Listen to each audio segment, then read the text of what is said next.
Bien-aimés frères et sœurs en Christ, nous sommes dans l'émission de la voix de l'époux de Matthieu 25, 6. C'est une émission qui a la capacité de donner la lumière à tous les chrétiens du monde. Là, nous parlons des 10 vierges selon Matthieu 25, de 1 à 12. Cette émission est une émission qui vient de veiller votre conscience afin de vous préparer au grand événement pour lequel nous avons cru au Seigneur, l'événement de l'enlèvement. Mes bien-aimés, il m'a été donné une pensée de l'éternité, moi votre humble frère, prophète Béni Kalenga Makondo, qu'on appelle BKM, de commencer une série de l'enseignement concernant l'interprétation du livre du Cantique des Cantiques du roi Salomon. Je pense que vous avez déjà suivi la première partie.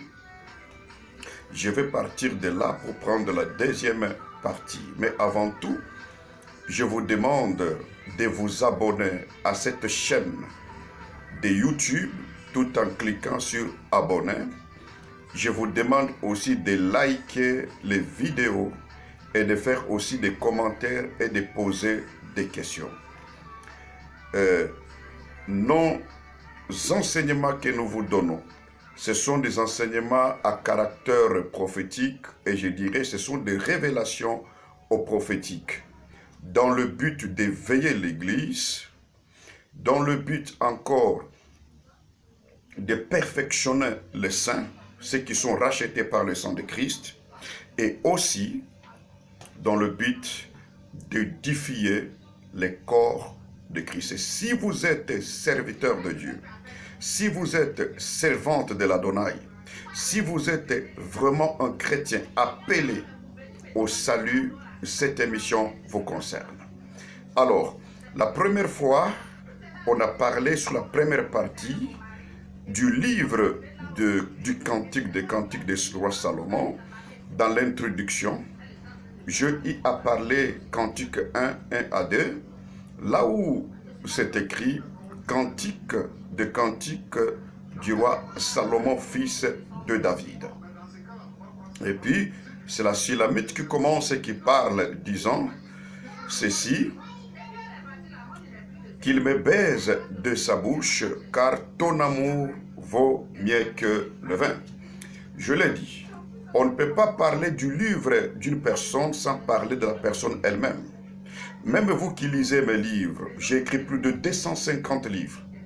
Quand vous prêchez un paragraphe, une ligne, ou peut-être une page de l'un de mes livres, c'est mieux aussi de parler de moi. C'est comme ça que Paul a dit à Timothée que ce que tu as entendu de moi, tu dois aussi transmettre aux autres. Parle de moi, parle de Christ et parle de moi. Parce que quand vous lisez 1 Pierre, vous parlez de Pierre. Quand vous lisez Thessaloniciens, vous parlez de Paul. Quand vous lisez Jérémie, vous parlez de Jérémie. Vous devez d'abord parler de Jérémie qui a écrit son livre. Et c'est ainsi que vous allez situer bien les choses. C'est ce que j'ai toujours demandé à tous les serviteurs d'Élohim, à toutes les servantes d'Élohim, à tous qui prêchent et tous qui ont mes livres. Dans la logique des choses, dans la sincérité, il faut être sincère. Quand vous prêchez l'un de mes livres de messages, c'est mieux aussi de mentionner mon nom. Ce n'est pas pour faire ma publicité, mais c'est ça, dans la lecture, c'est ça la vérité même de la parole. Quand Christ est venu, il a dit qu'est-ce que Moïse a écrit, qu'est-ce que les prophètes ont écrit, qu'est-ce que David a écrit dans les psaumes. Pourquoi il les cite? Ce n'est pas pour faire les publicités. Même quand les apôtres étaient là, le Pierre, le Jean, les gens disaient qu'est-ce que Moïse a écrit, Jérémie a écrit, qu'est-ce que David a parlé, qu'est-ce que Ésaïe a dit, qu'est-ce que Daniel a dit.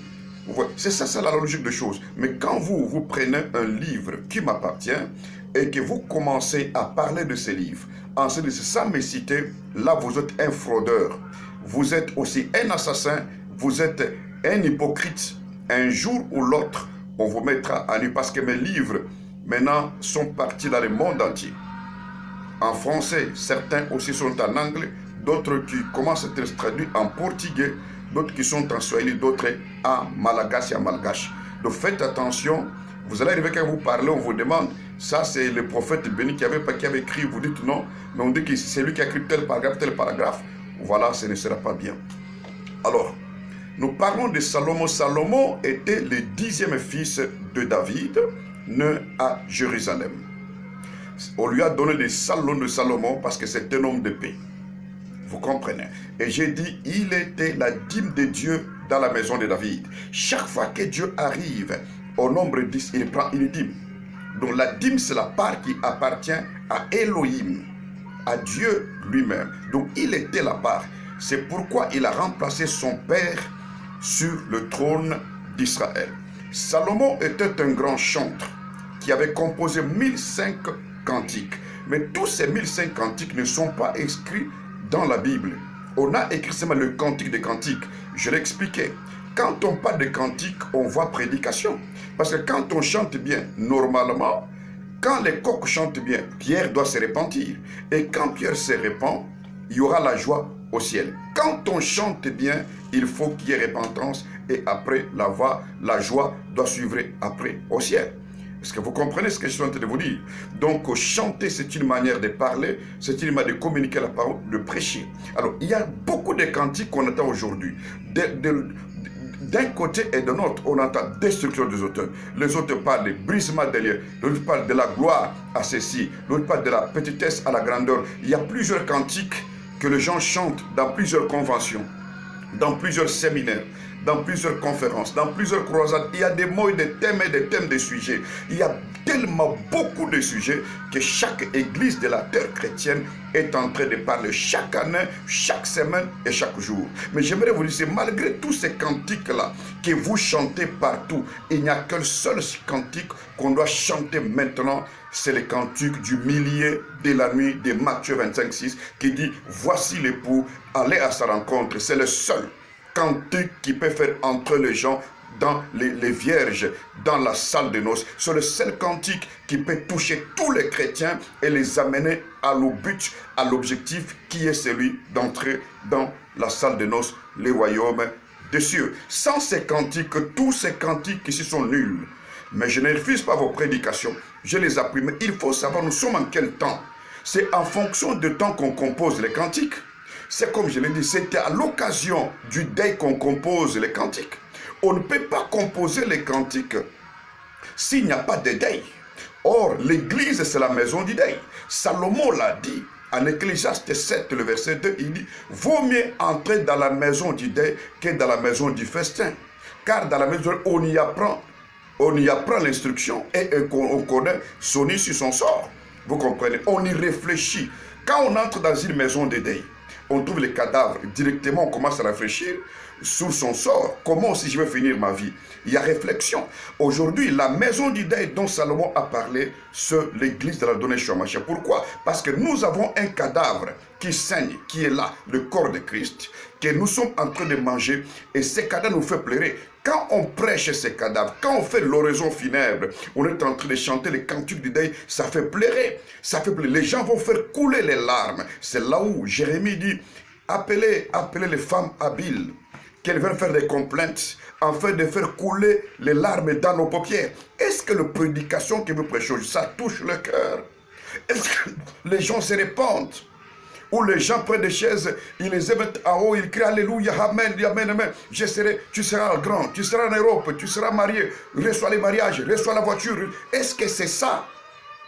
Quand il y a deuil, il y a les cantiques de deuil. Et ça va faire pleurer les gens. C'est à l'occasion du deuil qu'on compose les cantiques, mes bien-aimés.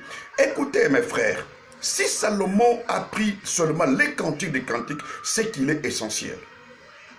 Et c'est ainsi qu'il introduit. Dans l'introduction, c'est la femme qui commence, c'est la Sulamite. Et qui dit ceci, qu'il me baise de baiser de sa bouche, car ton amour vaut mieux que le vin. On va voir les 4 baisers, parce que je l'ai expliqué l'autre fois.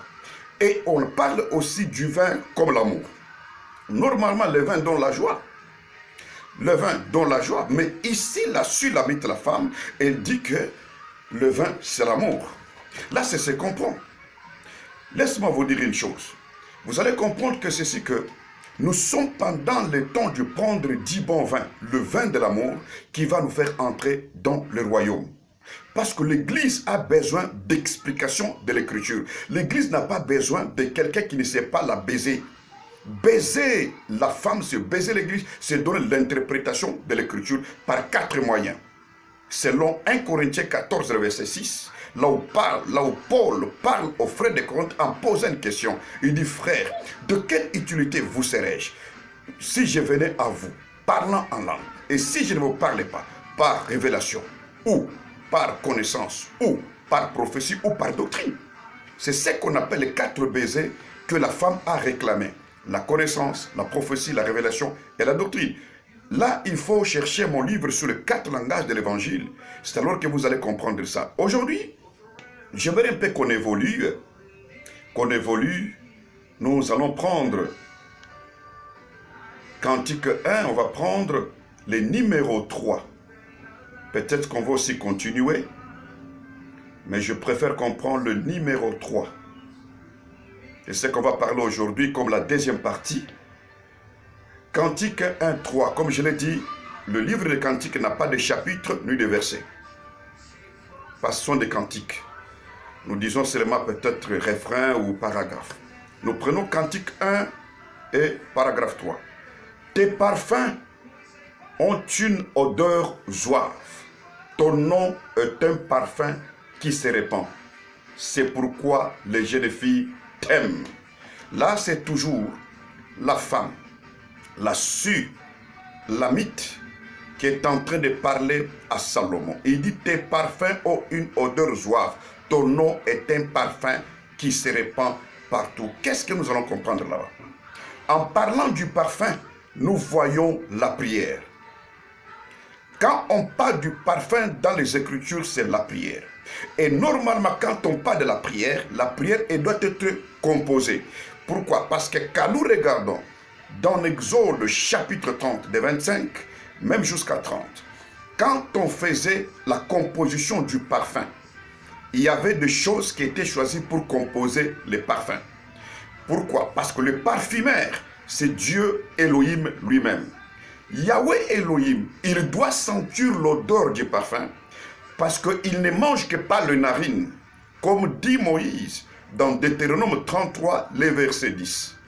Vous voyez, Elohim mange par les narines, le sacrificateur mange par la bouche et aussi l'Église mange par l'oreille. Ça, vous devez comprendre. L'Église véritable, elle mange par l'oreille. C'est ainsi qu'on dit que celui qui a des oreilles entendent ce que l'Esprit dit aux églises. Mais les sacrificateurs, les serviteurs étaient là pour manger par la bouche, mais Elohim lui-même, lui, il ne mange que par les narines, car il sent une bonne odeur. C'est lui le parfumeur. Pour composer les parfums, on composait avec 4 ou 5 choses. Il y avait l'ongle odorant, il y avait les stactés, les galbanum, il y avait l'encens. Quand on compose ces choses, on fait sortir un parfum de bonne odeur ou agréable. Vous comprenez? Et quand nous regardons, l'apôtre Paul en a parlé en disant ceci dans 1 Timothée chapitre 2. À partir de 1, il dit, en tout temps, avant toute chose, faites de prières, de supplications, de requêtes et des actions de grâce pour tous les hommes. Donc, quand on parle de prière, il faut que composition de 4 choses. Ta prière peut être complète que si ces 4 choses sont là présentes, c'est-à-dire maintenant un parfum de bonne odeur. Il faut qu'il y ait prière. Qu'est-ce que c'est le prière? C'est une question qu'il faut se poser, qu'on va expliquer. Deuxièmement, qu'il faut qu'il y ait supplication. Troisièmement, nous devons avoir les requêtes. Et quatrièmement, les actions de grâce. Quand ces 4 sont ensemble, on parle de la vraie prière. Quand vous regardez même Daniel, quand Daniel a commencé à prier dans Daniel 9, à partir déjà du verset 4 à 19, vous savez que sa prière était composée. Il y avait action de grâce, il y avait requête, il y avait prière, il y avait supplication. C'est ce qui compose un seul parfum. Quand ces parfums-là est complet, alors ça devient un parfum de bonne odeur. C'est ainsi que la prière monte. Aujourd'hui, les gens font des prières qui n'ont pas de capacité et de force. Mais ici, la femme dit c'est le nom de Salomon qui est un parfum. Or, il ne s'agit pas de Salomon, fils de David.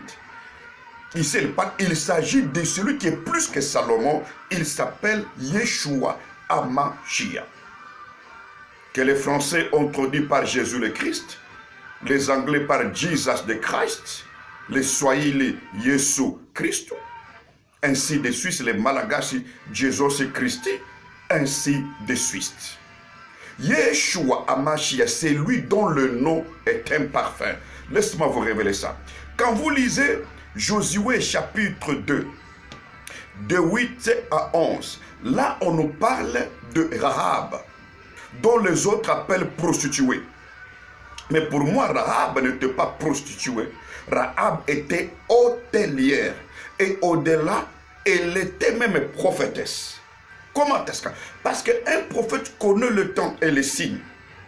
Un prophète connaît beaucoup de choses. Elle était prophétesse, même si on n'a pas écrit ça. Parce que de Rahab sont issus 8 grands prophètes jusqu'à Christ qui est le 8e.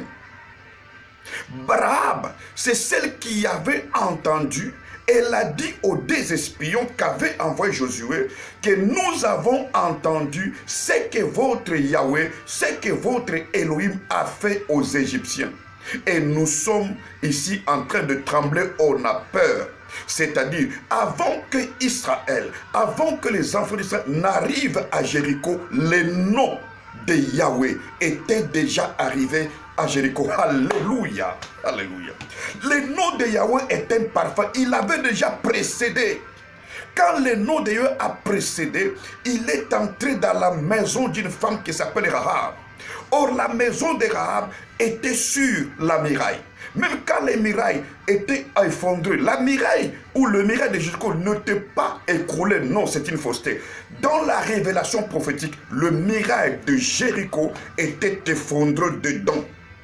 Et comme la maison de Rahab était sur les murailles, la muraille, elle fait quoi? Elle est restée sur la terre. C'est ainsi que Jésus, en arrivant, dit que faites sortir cette femme et sa famille. Si le muraille s'était écroulé, même la maison de Rahab qui est au-dessus de la muraille devait s'écrouler. Rahab qui était hôtelière, c'est l'église qui a reçu les 2 espions, dont la parole et le Saint-Esprit. Là où il y a la parole et le Saint-Esprit, c'est la véritable église, parce que nous sommes espionnés par les 2. Rahab dit, nous avons entendu ce que votre Elohim a fait aux Égyptiens. Et de l'autre côté aussi, aux autres rois, nous sommes en train de trembler, nous avons peur. Le nom de Yeshua HaMashiach est un parfum qui nous précède. Lorsque quelqu'un se parfume et il sort, vous allez voir que le parfum commence maintenant à s'exalter, à se faire sentir partout, parce qu'il a un bon parfum. Le parfum du nom de Yeshua. Nous devons prêcher les noms. Quand nous prêchons les noms du vrai Salomon qui est Yeshua HaMashiach à toutes les nations, je vous dis la vérité, la terre sera remplie du parfum d'Elohim. Tout le monde pour bien respirer, tout le monde pour bien être, doit prononcer le nom du Seigneur. C'est pourquoi il est écrit, quiconque invoquera le nom de l'Adonai sera sauvé. Quel est le nom de l'Adonai? Le vrai nom, c'est seulement Yeshua HaMashiach. Parce qu'il a dit, le salut vient des Juifs. C'est-à-dire, le salut vient des Juifs veut dire quoi? Si le Messie devait être congolais ou devenir du Congo, il devait porter le nom congolais comme Kalenga. Ah oui.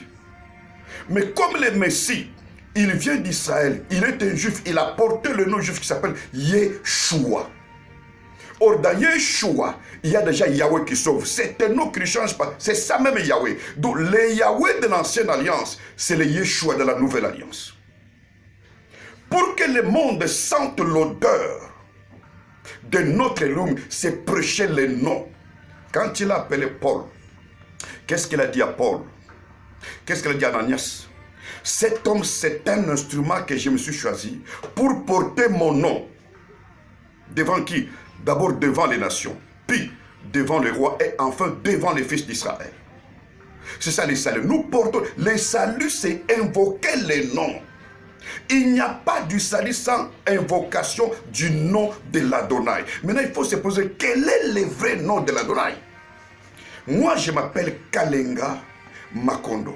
Prénom, c'est ma Kalenga. Kalenga veut dire roi. Kalenga veut dire fondateur. Chez nous au Congo.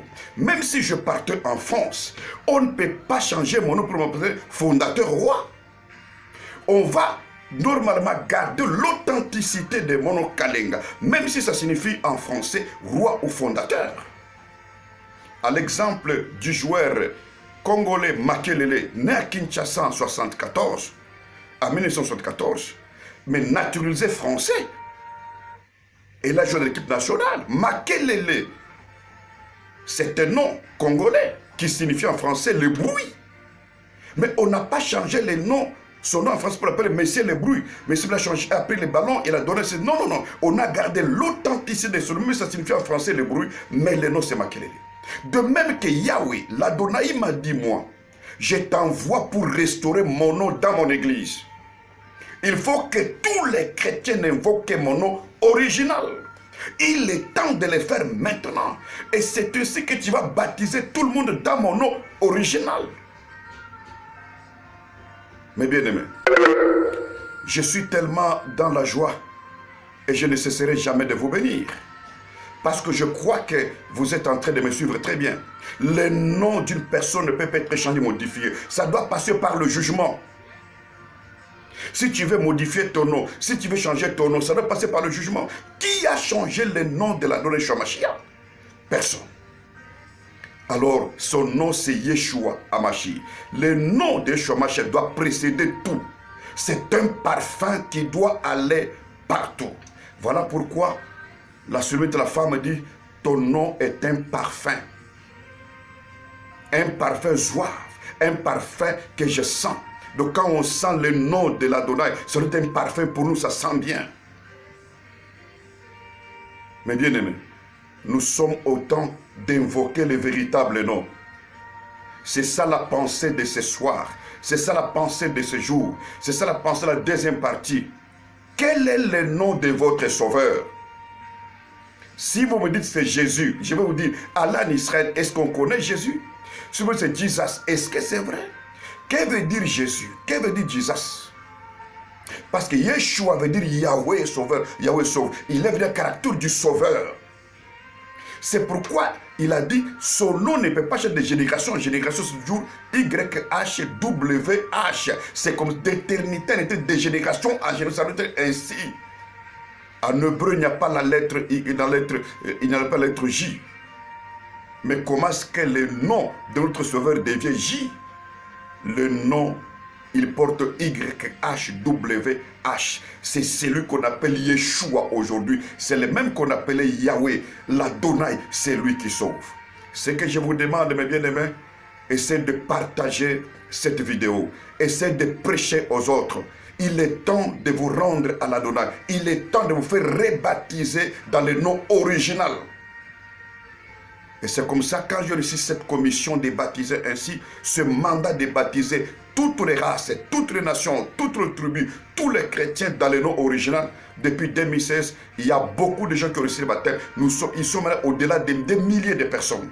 Il y a des apôtres, il y a des prophètes, des évangélistes, des docteurs, des pasteurs, des gens qui ont de grandes communautés, des gens qui ont de grandes communautés, beaucoup d'églises. Ils se sont fait baptiser en entendant ces messages. Je vous apporte le nom comme le parfum. C'est ce nom que Elohim, Dieu, peut sentir l'odeur. Quand on ne prononce pas ces noms-là, les autres noms que vous prononcez, ça devient maintenant un parfum de mauvaise odeur. Dieu, Elohim, ne peut pas exaucer ça. Vous allez prier, crier, Jésus de Nazareth, Jésus-Christ, allez, ceci, cela. C'est parce que vous ne connaissez pas la vérité. Quand on connaît la vérité, on est dans les mensonges, il ne peut plus vous écouter. Nous tous, on était dans les mensonges. Mais quand on connaît la vérité, c'est fini. Parce que Dieu ne tient pas compte du temps d'ignorance, comme Paul l'a dit dans Actes 17, de 24 à 28. Là, c'était le temps d'ignorance. Mais aujourd'hui, ce n'est plus le temps d'ignorance, c'est la connaissance. Comme nous avons connaissance, il a dit, la vie éternelle, c'est ce qui te connaît, c'est toi le seul vrai Elohim et c'est lui que tu as envoyé Yeshua Mashiach. Sans connaissance, on est mort. Aujourd'hui, nous sommes au temps de la connaissance. Comme nous connaissons que le véritable nom de notre Sauveur, c'est Yeshua. Alors, faisons-nous baptiser dans le nom de Yeshua. Faisons-nous rebaptiser encore dans le nom de Yeshua pour que nous puissions hériter les royaumes des cieux. On arrête par ici. Que l'Adonai vous bénisse. Voici déjà nos numéros qui sont affichés là-bas. 0243 99 99 02 082. Si vous voulez nous rejoindre sur Facebook ou page Facebook, vous cherchez seulement Béni Kalenga Makondo. Et vous connaissez déjà notre YouTube, c'est Béni Kalenga, prophète messager en grand caractère. Merci beaucoup, que l'Adonai vous bénisse. Bonne soirée chez vous. Nous allons aller lentement avec la troisième partie d'ici là. Pour cette soirée, je vous bénis. Laisse-moi prier pour vous. Adonai Yeshua Mashiach, merci pour mes frères et mes soeurs qui viennent me suivre. Bénis chaque famille à partir d'une personne qui m'a suivi. Que ton salut entre dans sa vie, que ton salut entre dans la vie de sa maison, de toute personne qui vit dans sa maison, que le salut entre. Je bénis ce temps, je bénis ton église et toutes les nations, je les recommande entre tes mains. Au nom de l'Adonai Yeshua Hamashiach. Amen.